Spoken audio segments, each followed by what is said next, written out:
'Twas the night before Christmas, silent with no moans, no electronic was running, not even a phone. The stockings were hung by the oven with care, in hopes that St. Nicholas soon would be there. The children were restless, not knowing what to do, while visions of video games called to them too. And Mama in her slippers and I in my cap had just settled down for a long winter's nap. When out of the lawn, a scream or two rose. I sprang from the bed to see what they would show. Away to the door, I ran with pure glee, turned open the knob and saw a Christmas tree.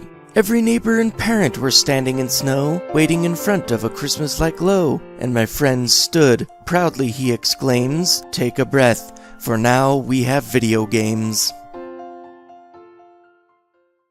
Hello ladies and gentlemen, and welcome to another FrameGame. As you know, many amazing games have recently been released on the Nintendo Switch, so naturally when this occurred I decided to review these games for all of you. However, this has proven to be much more difficult than I had originally imagined. At the time, I was playing Spider-Man, then I started playing Spyro, that turned into playing Pokemon Let's Go, which inevitably evolved into playing Smash Bros. Ultimate. So in a case like this, what does a single video maker do in a time of overwhelming and epic releases? Well, that's easy.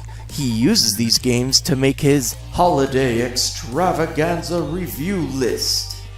That's right, for the holidays I decided to review every single one of these fantastic games for all of you, so that you can decide which game you want for the holidays. So without further ado, let's dive into reviewing Marvel's Spider-Man.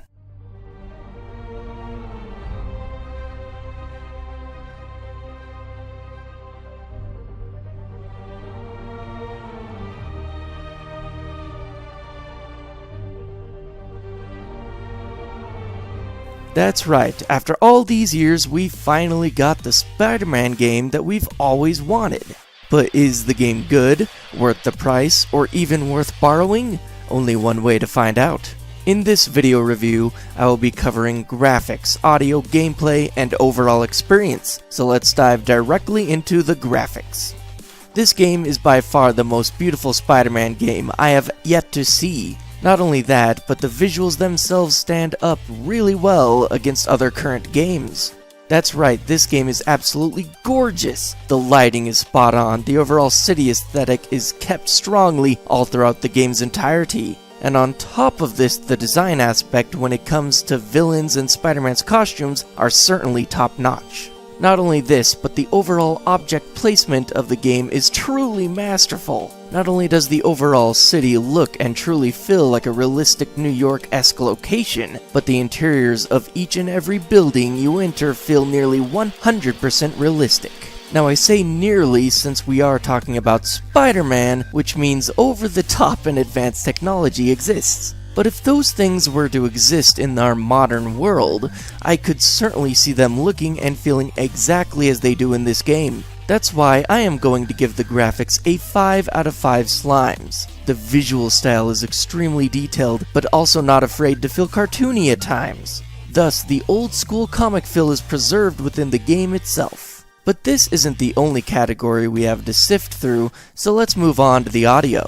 In my personal opinion, the audio is the second most important part of this game, following the gameplay, as you soon will learn. The sounds of the streets being constantly driven on, while people below walk and talk to each other, make the overall world feel completely alive. You can even hear small sounds like crickets, frogs, and birds chirping in the parks or rooftops of the city, continuing the overall livelihood of the game. On top of this, the voice acting is truly magnificent, and dare I say some of the best voice acting I have ever heard in my life. The character's emotion shines so strongly through the actors, making the impact of every situation that much stronger. On top of this, we have the sound effects that are timed and give perfect impact to everything you do. I'm talking the web effects, punches, jumps, throwing of objects, and level up effects build up this game to feel truly satisfying. I mean, this game is so satisfying that it would give YouTube channels that do satisfying things a run for their money. This is no joke, some of the best audio that I have ever heard in a game, and we haven't even spoken about the soundtrack. That's right, the music in this game is certainly nothing to scoff at. Every time I hear the title music, I get super amped up and ready to go with some epic Spider-Man goodness. If you haven't already, I highly recommend finding the soundtrack and just sit back and enjoy. I do this periodically now, even when writing video scripts. So overall, I also need to give this category a 5 out of 5 slimes. Every single effect, instrument, and voice adds volume to the overall feel of the game, and I certainly couldn't imagine swinging through the streets without hearing J. Jonah Jameson talking through the radio. With that out of the way, let's go ahead and get into the heart of this game. That's right, I'm talking about the sprinkles on the cake, the sauce on the spaghetti, the toppings on the pizza, the cheese of macaroni, the sugar of muddy putties. Sorry, I got a little carried away with delicious foods. Anyways, I'm obviously talking about the gameplay. This game's gameplay mechanics are something to truly behold. Never before have we been able to control Spider-Man in such a snappy and smooth manner. The controls are so tight and buttery smooth, it's as if I were Spider-Man himself. Though every game has its small quirks here and there, the stealth missions being the one that got me the most. I honestly feel that I could have simply done them better if I were using a mouse over a control stick.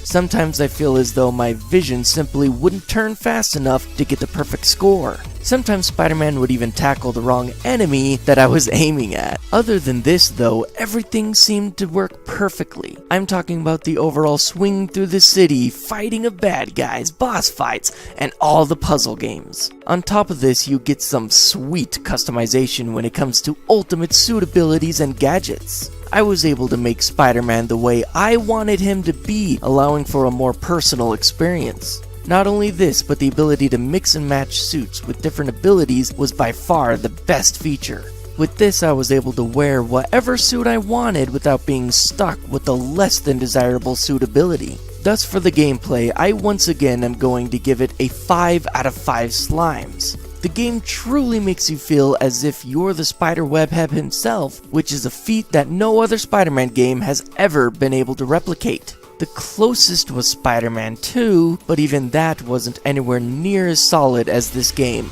So for the overall experience, I'm obviously going to give it a 5 out of 5. At this point, there is truly no other score I could give it. Not only does this game make you feel as if you truly are Spider-Man, but the overall gameplay experience is one of the most cinematic games I've ever played. Some say games are like playing an extra long movie, but this takes that saying to a whole other level. That's why I am going to recommend that you get this game. It certainly is worth the time, effort, and money to play. Anyways, thank you all so much for watching, and don't forget to keep an eye out for the rest of my Holiday Extravaganza review list.